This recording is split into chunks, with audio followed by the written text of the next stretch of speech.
మీరెప్పుడు సముద్రాన్నే నమ్ముకున్నారు. తెల్లవారుతో పోయి అర్ధరాత్రి పోయి మళ్లీ తిరిగి రావాలంటే ఆడబిడ్డలు తిరిగి వచ్చే వరకు ఎక్కడికక్కడ గందరగోళంగా భయాందోళనలో ఉంటారు. అలాంటి జీవితం మీది. అలాంటప్పుడు మీ ఆదాయం కూడా అక్కడికక్కడే వచ్చే పరిస్థితి వచ్చింది. అదే సమయంలో ఈ రోజు మీరు చూస్తే వేట విరామం 2 నెలలు 61 రోజులు మనం ఇస్తాం. దానికి కారణం సముద్రంలో చేపల అభివృద్ధి కావాలి. పిల్లలు వేసే సమయం అది.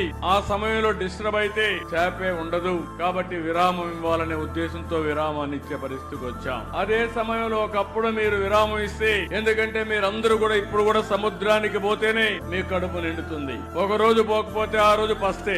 అందుకే నేను ఆలోచించిన తర్వాత 14వ సంవత్సరం 15వ సంవత్సరంలోనే వేట విరామం సమయంలో ఆర్థిక సహాయం ఇవ్వాలని నిర్ణయించిన పార్టీ తెలుగుదేశం పార్టీ అని చెప్పి నేను మీకు తెలియజేస్తున్నా.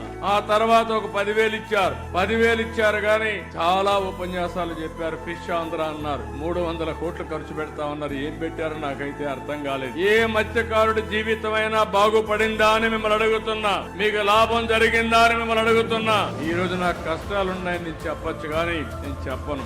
అందుకే 1,29,178 కుటుంబాలకి 20,000 చొప్పున 259 కోట్ల రూపాయలు మీ అకౌంట్ లో ఈ రోజు నేను వేసానని చెప్పి కూడా నేను మీకు తెలియజేస్తున్నా.